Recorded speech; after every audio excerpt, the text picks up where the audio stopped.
April 2008 was a day that my special forces team, we were ODA 3336, right? And there was 12 of us on that team that we'd been there for the entire deployment together. We man, I don't even know how many missions we had been on that during that time because we had the first operational conduct of commandos of the U.S. That's their version of the special forces, right? Of the Afghani National Army. And so because we had that first Kandak, we got a lot of missions and we just got a lot of work. And so we, to your point about just looking at your guy and we just knew what to do. We were pretty switched on, and that's why we went after the guy we did. His name was Haji Gafoor, and he was the commander of the HIG. And what's the HIG? I can't pronounce it. The HIG. If you want to Google it and bring it up, you can. But it's basically Islamic radical extremists, right? Just like Al Qaeda, Taliban, Islamic, ISIS. It's just Muslim another one, yeah. All that stuff, right? It was the HIG, and what they did was go into the gems in gem mines, right? Like not like gold's gem, but stars, I know what you sapphires, and all that thing. The rubies. That was a big export in Afghanistan, and he would take over those gem mines and fund the HIG with it. So he was a tier 1, tier 0 type guy that, like a bin Laden type guy. Right.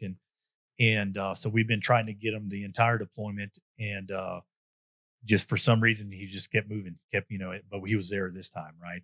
And when we got there, he was 10,000 feet above sea levels where his, I guess you can call it, the safe haven that he had.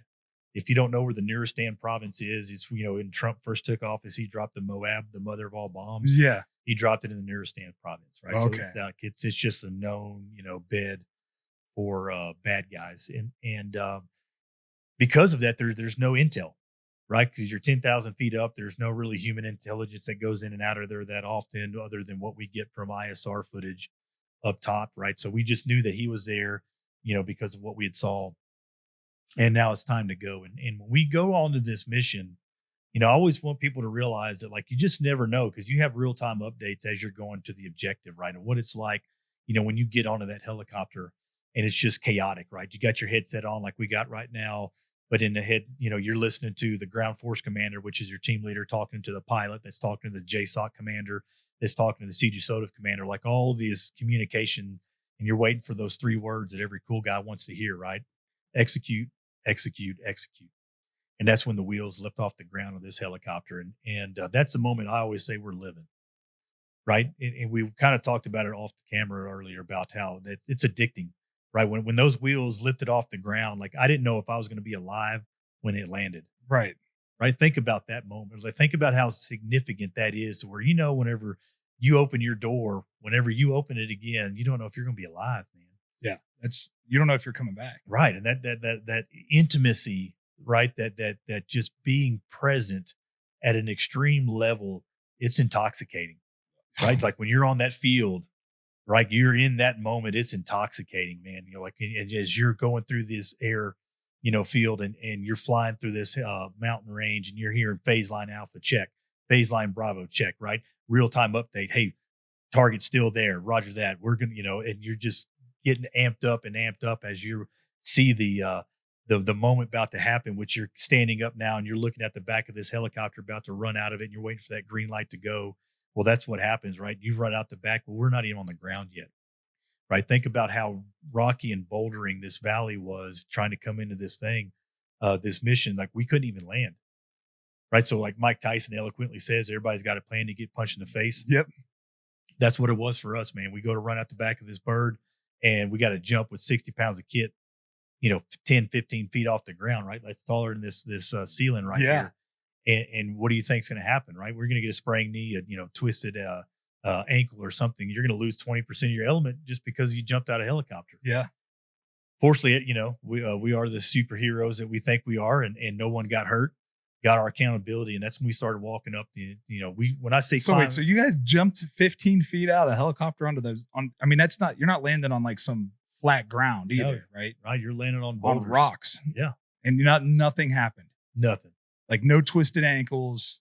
Oh my. Yeah. That's incredible. That's insane. It's lucky is what it is. That's right. What I'm saying. It's crazy that it's like, hey, sorry, we can't land. You got to jump. It's like going to a game and then you got to jump from the first set of the bleachers onto the thing with everything on you. Like, okay, everybody good? All right, now you got to go to work. So anyway, we go climbing this mountain, and that's what you're doing. Like, I don't think people just truly recognize how hard war is. Well, you're at 10,000 feet. Right. 'Cause first of all, you've been at 10,000 feet Oh, chasing yeah. an animal, right? Like you're sucking wind. Yeah, you're a barrel chested freedom fighter, but when you're in that thin air, man, science doesn't play, right? And biology matters, and you're just sucking that air.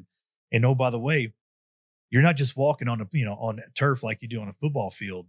You're literally climbing a goat path that only a goat's supposed to go through. Now you got these, big old American, Green Berets trying to get through that goat path, and you're literally using your buddy's knee to climb up on the next terrace and try to get up to this, target Yeah, building. you're climbing. Yeah, you're literally climbing, man, and it's so funny because it's not like the movies all the time, right? The movies make us be this just great, every foot placement you have is the best foot placement, and it looks so awesome, like you see on camera. Man, you got guys falling down, right? Oh, yeah. You got guys carrying a big saw gun, just sitting there bent over for 5 minutes. Say, "Oh, hold on, guys, I got,"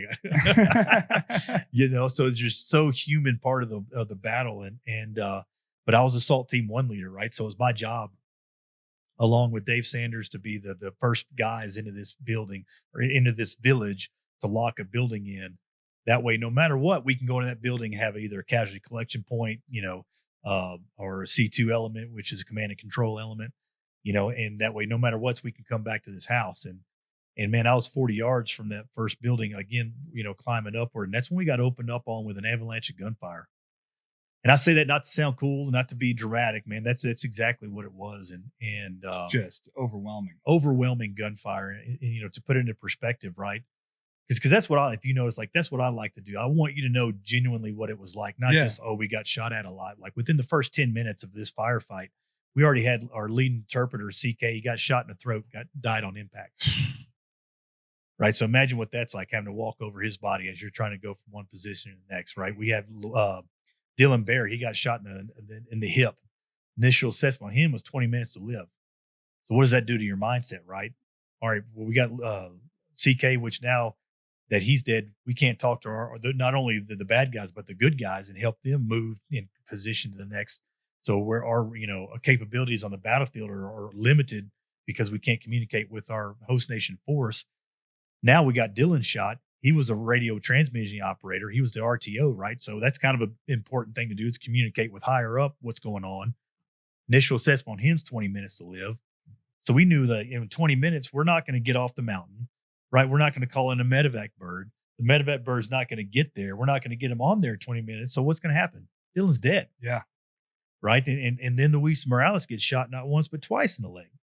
I never will forget hearing over my headset, Luis saying, "John, come get me, brother."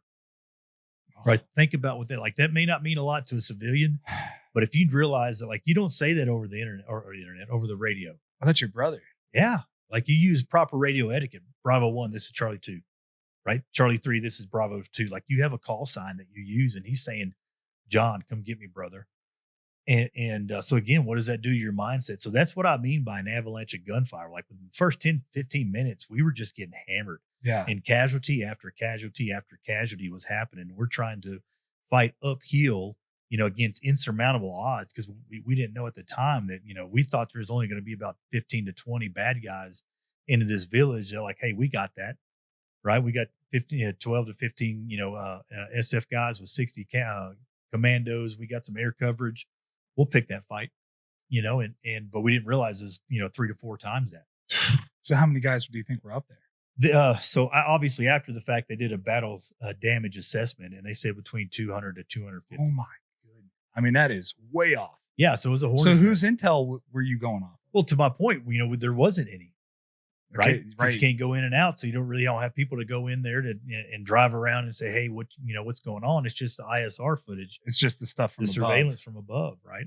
Oh, so they had a lot of people just probably underground. And yeah. Well, again, in the mountains, it's, you've been in the mountains. It's you easy for an animal to hide in the mountains. Easy to hide up there. Yeah. Really easy to hide. A lot of crevasses and stuff to sneak into. And right. They probably got caves and stuff all over the place. Right. Because they've been at war for how long?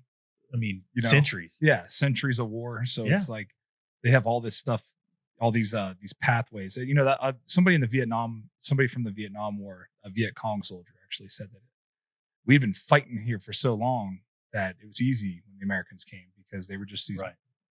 big bulky dudes. Yeah, we're And slow.